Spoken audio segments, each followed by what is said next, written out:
Let's do a few questions on the quadratic formula. Here's the quadratic formula. If you have an equation, quadratic equation, that looks like ax plus bx plus c equal to 0, then the quadratic formula says the solution is x equals negative b plus or minus square root b squared minus 4ac, and then all over 2a. So that's the formula, okay? So this is usually sung as x equals negative b plus minus square root b squared minus 4ac all over 2a. And you can use it to solve an equation like this one. So here a would be 3, b would be negative 7. Be sure to include the negative sign. And then constant will be 2. So if we apply the formula, it's x equals to negative of negative 7 plus or minus square root, and then negative 7 squared, and then minus 4 times 3 times 2 is 4ac, and this is divided by 2 times a, which is 3. Okay, and then you have to simplify this. Negative of negative 7 will be positive 7.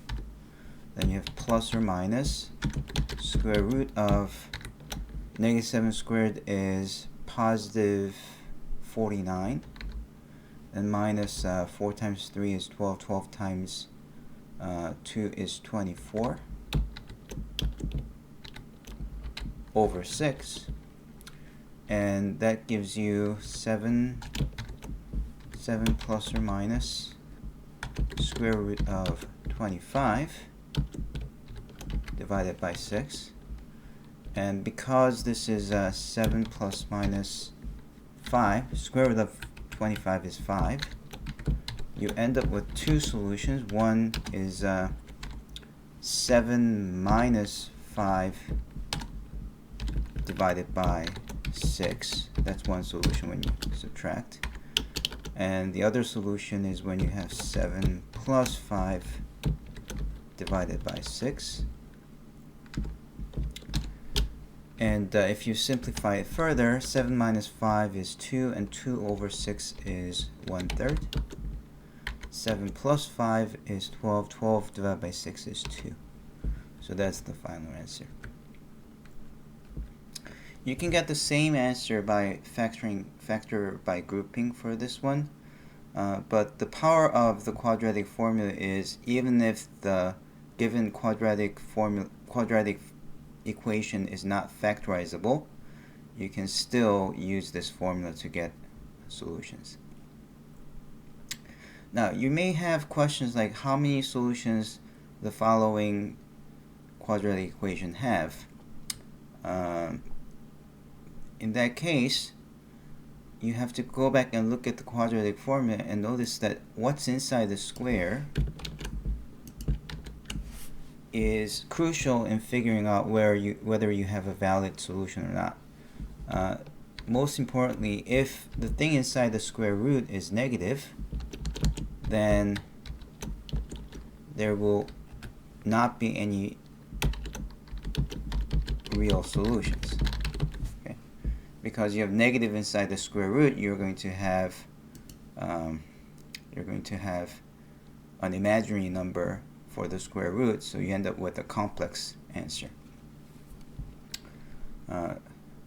So I guess the question should be really posed as how many real solutions does this equation have, and if this thing inside the square root is negative, then there are no real solutions. Whereas if this thing inside the square root is equal to 0, then you have only one solution, which is just x equals to negative b over 2a. because if this side is 0, you only get negative b over 2a. So that's just one solution. Okay. So in that case, you just have one real solution. And finally, when this thing is positive, you can say that the square root will give you a positive value, so that if you add or subtract, just like this example here, if you add the 5 or subtract 5, you get two different answers. So you end up with two real solutions. And because of this, sometimes people call this D, and this is called the discriminant. But the word itself is not that important. What's really important is you have to be able to recall this formula. Okay, without knowing this formula, then you wouldn't be able to figure out any of these. Okay. All right. The last example in this video is solving quadratic equation by substitution. So you have this weird looking equation, and you wouldn't know what kind of equation this would be and how to solve it, but you can use substitution. So what you can do is you can say u is equal to square root of x, and if you square both sides, then you get u squared equals to x. And what that means is that the above equation can be written again using u. See, u is square root of x, so you can replace this square root of x by u, and x is u squared, so you can replace this x by u squared. And the result is that you get a quadratic equation with a1, b2, and c would be negative 8, right? So now you can use the quadratic formula. U equals to negative 2 plus or minus square root, and then 2 squared minus 4 times 1, because there's nothing in front of u squared. That's a is 1, okay? And then you have c as negative 8 right here. You have to include the negative sign, it's very important. And that's divided by twice of 2 times 1, but that's just 2, right? And the result is that you have negative 2 plus or minus square root of 2 squared is 4, and then 4 times 8 is 32. Negative times negative is positive, so you end up with 4 plus 32 divided by 2. And you get negative 2 plus or minus square root of 36.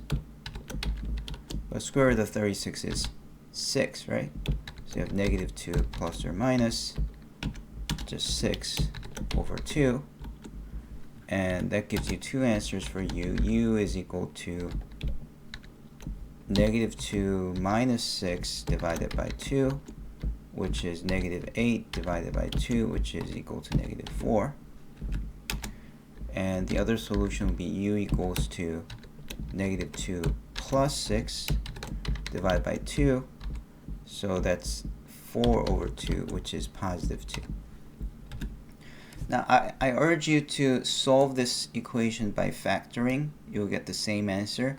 I just did it using this quadratic formula, which is actually harder than doing the factoring way, just so that you know how to apply the formula when you have some minuses. Okay, so that was just a demonstration of how to use the formula, but be sure to try this out just by factoring this. Okay, so any way you do it, you get u equals to negative 4 and u equals to 2. However, this is not the value of x, right? When you say solve the equation, you're really trying to solve the equation for x, right? And since u is equal to square root of x, these two solutions actually translate to following two conditions. One is square root of x equals to negative 4, and the other is square root of x equals to positive 2. But square root of x is always 0 or positive. Okay, it's never negative. Okay, so we can't have square root of x equals to negative 4. That's illegal. Okay, that's impossible. And that means the only solution we can have for x is that square root of x is 2, and when you square both sides, if you take the square root of x, square it, and you take the 2 and square it, if you square both sides, then taking the square will get rid of the x, it will get rid of the square root on the left side, so you're going to be left with an x equals to 4, and that's the only solution. So answer is x equals to 4.